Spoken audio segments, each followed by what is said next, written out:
Hey guys, for Veterans Day this year, I wanted to share a book with you that is one of my favorites by my favorite children's author, Patricia Polacco. I don't think a lot of people really realize the sacrifice that our veterans and their families make on a day-to-day basis. Having been the wife of a military wife, I know what it is to worry every day when war is going on if somebody you love is going to be taken away and taken to another country to fight in a war. My son knew what it was to worry about his father being taken away and sent overseas to fight in war. And I don't think people realize how much sacrifice has been shed in order to make our country what it is. We're not perfect, but the United States is a good place to live. And a lot of that is due to the fact of the brave men and women who have fought for what is right. So the story that I'm going to read to you is called Tucky, Joe, and Little Heart. And it is about a soldier from Kentucky, from Allen, Kentucky, which is in Floyd County in far eastern Kentucky, who goes to fight in World War II in the Philippines. And this is a story that kind of puts a lump in my throat every time that I read it, and I hope you enjoy it as much as I do. Take a moment this week to think about our veterans and to think about what they have given to us at a sacrifice to themselves. I was born in Allen, Kentucky on October 3rd, 1924. I grew up like any backcountry boy in Kentucky, tougher than last year's jerky and faster than a scared jackrabbit. I could whittle and carve just about any kind of stick or wood, and I could sneak up on just about anything. Came right handy for hunting. My pa taught me how to use a shotgun when I was knee-high to a grasshopper. By my 12th birthday, I was known in 3 counties for sharpshooting. I could hit the eye out of a gnat from a furlong away whilst I was on a dead run dodging a wild boar hog. I always took first prize over at the county fair for fancy shooting. I even caught the eye of the sweetest little old gal, Frida Hall, from over Prestonsburg way. I knew when I was old enough I was going to marry her.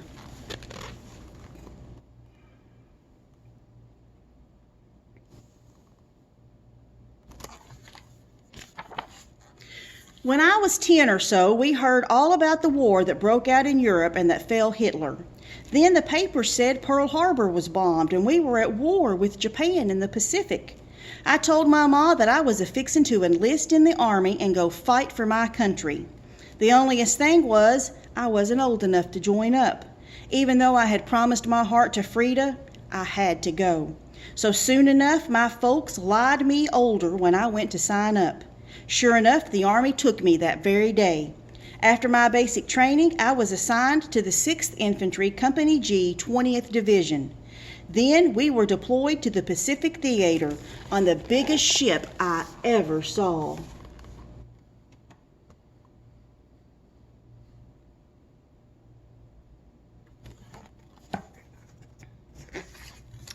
I was miserable sick the whole way. The onlyest boat I ever seen was a river raft back home on Hominy Creek.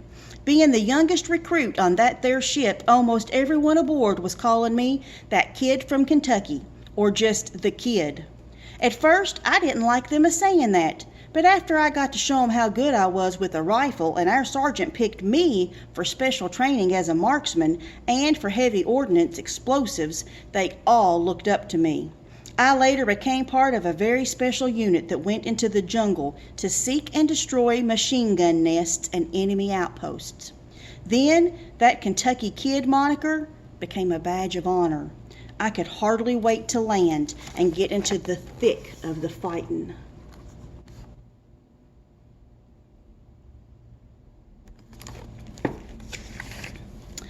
Almost as soon as we landed, we were thrown into the worst of the conflict.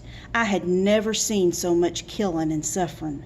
Our division was sent to so many places to fight that everything started blurring together. My outfit was known as the Sightseeing Sixth because we held the record for the most consecutive days of continuous combat. We fought tooth and nail, cheek to jowl. We were in Milne Bay, then Maffin Bay, then Lone Tree Hill, New Guinea, Munoz, and finally we were on our way to Luzon in the Philippines. We had been battling for 219 days straight.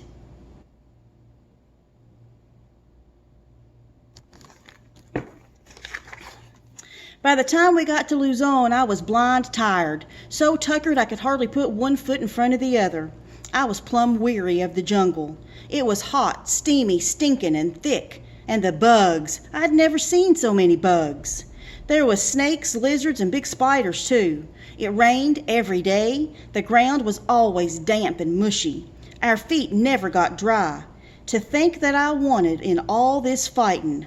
Now I knew there ain't no glory in war. But I was in the army, and it was up to me to take a stand and to fight for my country. But at night, I'd have dreams about my ma and her baking powder biscuits. I could even smell the pine boards in our house. I could see the green grass in our holler. Oh, how I wanted to be back home with my ma and my kin.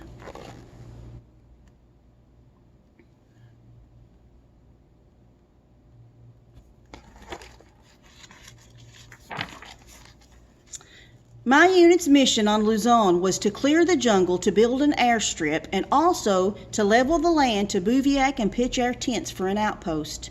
So just about every day I was swinging a machete at thick underbrush and slashing vines. One day I stopped for a swig of water from my canteen. The bugs were swarming all around me. Some of them were as big as my hand. All of them were stinging me. I was being eaten alive. I was a scratching fool. I had welts over every inch of my skin. Some of them burned and hurt like bites from fire ants back home. Then I heard rushing water. I pulled back the underbrush and saw a small native village just yonder from me at the bend in the river. I saw village women standing knee-deep in the river trying to catch fish with their bare hands. So this is a village of people who live in that country, people who live in the Philippines.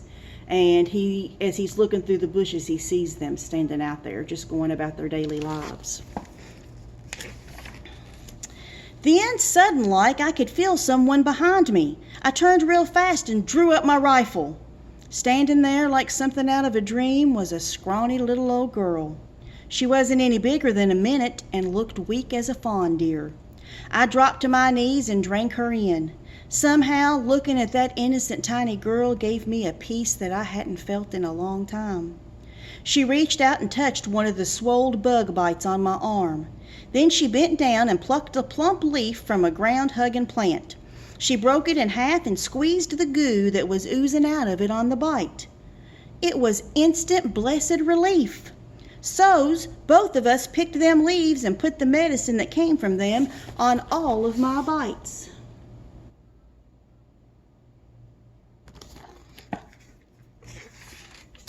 Thank you, little angel, I whispered. She just blinked at me, didn't smile, didn't say nothing, just looked at me with those beautiful, haunted eyes. My name's Kentucky John, I said as I pointed to myself. She cocked her head to one side. Kentucky Johnny, I said louder. She just stared. I got something you'll like, I said, as I pulled a chocolate block from my K-rations. K-rations were their meals. Now they call them, my mind just went blank. I'll think about it in a minute. But K-rations were what they ate. I held it out to her. I knew she wanted it real bad, but she held back till I put it in her tiny hand. Then, MREs, that's what they're called now, meals ready to eat. I put it in her tiny hand. Then she stuffed the whole block into her mouth. I thought she'd choke on it. She chewed hungrily at it, barely taking breaths to swallow.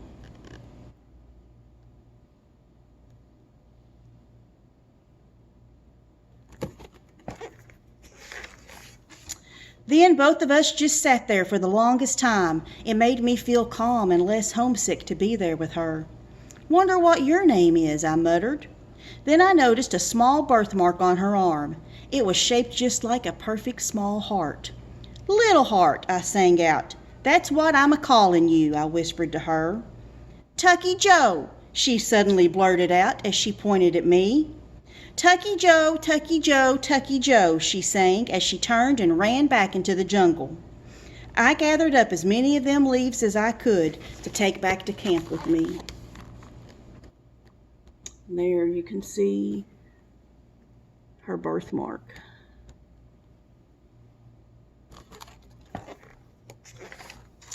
When I got back, I showed the medics them leaves and how they made the bites better. Pretty soon, them leaves were being used to heal any kind of skin scrape. I figured it wasn't a good idea to tell anyone about Little Heart, being that sometimes natives were scouts and spies for the enemy. I guess I was afeard that our captain might think that, so I kept Little Heart as my own secret. So sometimes during war, they would even use children to come out and to spy on the enemy, to try to find out what they were doing, and it put the children in great danger. And Tucky Joe did not want Little Heart to be in danger, so he didn't tell anybody about meeting her. I spent most of that night whittling a hinged dancing doll for that little girl. I'd made lots of them back home for my kin. We called these jiggy dolls. Each arm and leg were wired at the elbow and knee so that when you shook it, the arms and legs waved like they were a dancing. Then I put the body and head on a stick. I couldn't wait to see Little Heart to show her how to make it dance. And there's the jiggy doll.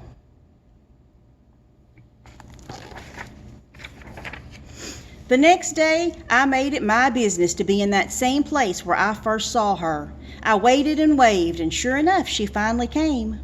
I pulled the jiggy dancer from my pack, attached the stick, and thumped it with my fingers. Sure enough, that little doll started dancing. Little Heart couldn't take her eyes off in it. Then she smiled, a smile so sweet and full of life that both of us clean forgot that a war was raging all over this island. After that, almost every day I'd meet up with Little Heart so I could share my K-rations with her. After a time, I'd take along extra food so she could take some back to her people.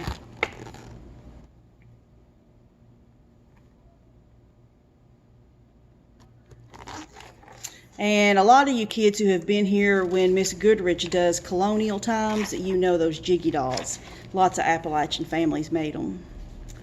She never tried to talk to me. I suspected that she didn't know English. I'd seen a lot of kids over here that were shell-shocked by all the fighting around them, and they just plain stopped talking, laughing, or playing. All I knew was that I needed to see that little thing as often as I could. Somehow looking at her made all of the combat make some sort of sense. I felt like I was doing all this warring for her, for kids just like her. One day when I showed up at our spot, Little Heart wasn't there. I got real scared and sick inside of the thought that she might have come to some harm. So I toted my pack full of my usual load of K-rations and set out for her village. When I stumbled into her village with the food, no one was there. Then Little Heart ran out of a fallen down hut and hugged my legs.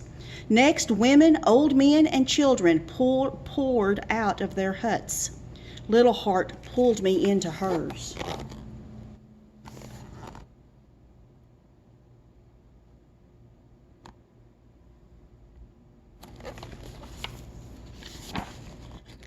There, sitting in a hammock, was a very old man that looked weary and spent. "So you must be Tucky Joe." "I'm Linus Zabala," he said as he smiled. "You can speak English," I said, surprised like. "Of course I can. I learned it in school," he smiled.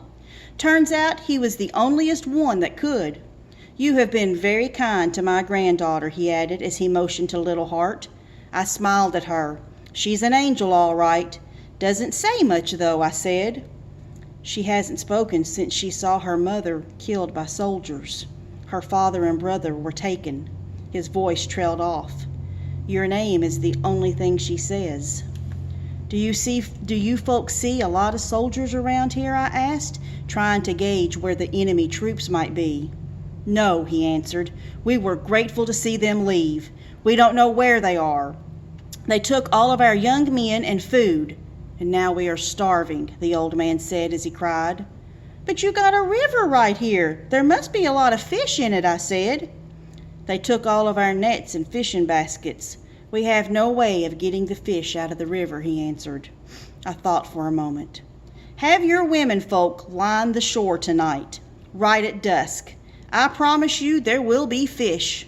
More fish than you can eat, I called as I ran for camp. So the soldiers that came and killed her mother and took her father and her brother were the enemy soldiers. And that's why Tucky Joe was asking questions, because he was hoping he could find out where they had went. That evening, I waited till the sun started setting. I sneaked to the ordnance shed and got me an armload of dynamite and fuses and a charge box.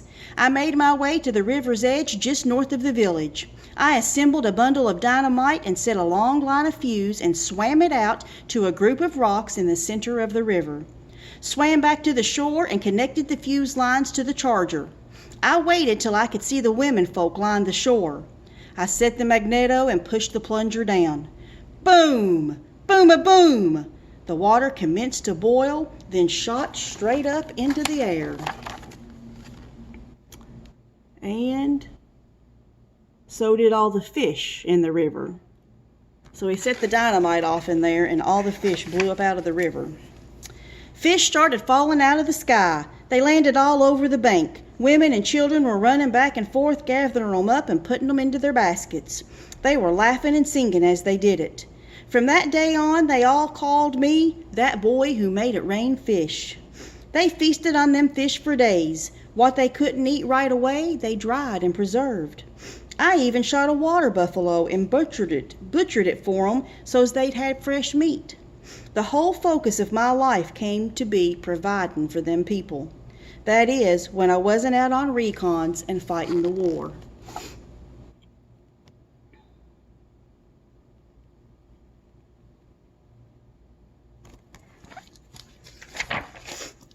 After I told my sergeant about the village folks, he reckoned that they had hated the enemy as much as we did. They weren't spies, so he let the children come up to the fence line, and he even gave them supplies that were being airlifted into us on the landing strip we built. Little Heart was my constant shadow. Almost everywhere I went, except for combat missions, she was right behind me. Whenever I went to her village, it felt like I was home, surrounded by my kinfolk. Everybody in my outfit had grown to love them too. Then one day my unit was rousted from a sound sleep earlier than usual. Enemy troops are headed this way, the sergeant barked. High command has ordered firebombing of the jungle all around us, so we have to evacuate, he added.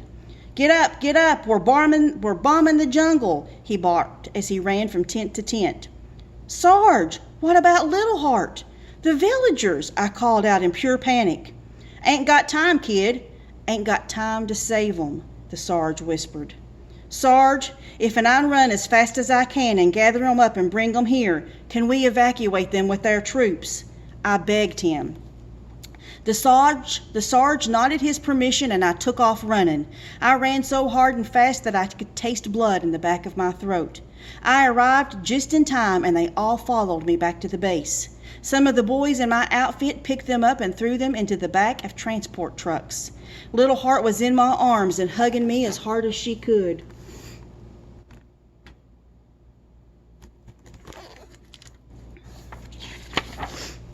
The bombs were screaming into the jungle right behind us. Everywhere we looked, there was fire. Tucky Joe! Tucky Joe! She cried as she hugged me even tighter. I had to peel her off me and throw her into a transport truck. She screamed and screamed. I expect she only felt really safe with me, and now I was taking that away from her. I started sobbing, and she reached for me and tried to jump out of the truck. No, Little Heart, you gotta go. You gotta, I sputtered. Then the truck rolled out with a jerk. Her grandpa held her back as she screamed my name. And that's the last time I ever saw that little girl.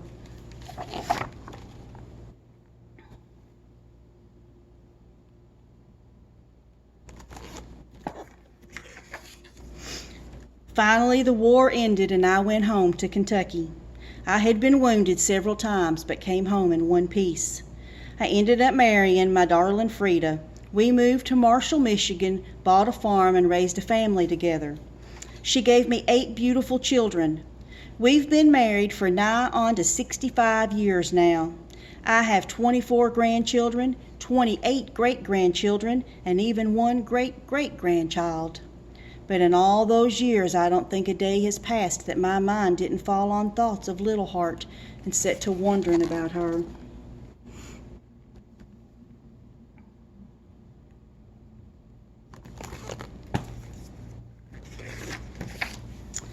Now, like a lot of old soldiers, I've been getting sick a lot these days, spending much of my time at the Veterans Hospital clinic over to Battle Creek Way. Frida tried to get me in to see the specialist that could help me, but there was such a waiting list we never seemed to be able to see 'em. I just seemed to be getting worse and worse. What was real hard to take was that my eyesight and hearing was all but gone. Couldn't afford one of them newfangled hearing aids, and eye surgery was expensive. Couldn't pay for it. Then one day, on one of my routine visits to the Veterans Administration, a new nurse came into the room. She was soft and gentle and seemed to really care. She had my thick file in her hand. She opened it and studied it closely. "Is this a photo of you when you were enlisted?" she asked as she showed me an old wrinkled picture. "You were very handsome," she said as she smiled. "That's my Johnny," Frida whispered as she stroked my head. "I have some new medicine for you today, Mr. Wallen. This will be a lot better than what you are using now," she said as she examined me. "I've had a meeting with the specialist, and they have agreed to take your case. You need very specific medicines for your heart condition. They have prescribed the finest for you to take," she said as she listened to my heart. "How much is all of this going to cost?" Frida asked. "It's all being taken care of," the nurse said as she held Frida's hand. "And how did you ever get Johnny in to see the specialists? We've been on a waiting list for what seems like years. We finally gave up hope," Frida cried. "Why are you doing this for me, girlie?" I asked as I searched the nurse's face.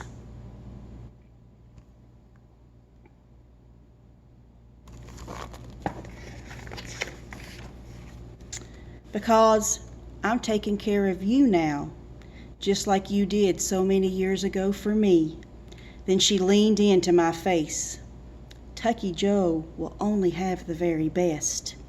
Only the best for you, my Tucky Joe," the nurse whispered as tears rolled down her cheeks. She rolled up her sleeve and showed a birthmark on her arm. It was shaped like a perfect heart.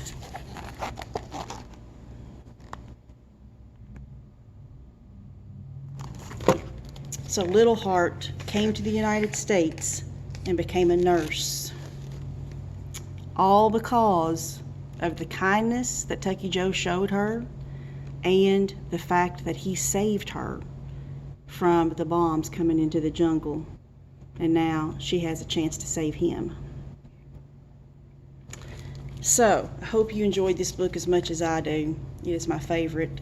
And I hope you find somebody this week who is a veteran and you thank them for their service and for the sacrifice that them and their family has made for you and for me and for everybody else who lives in this great land. Happy Veterans Day.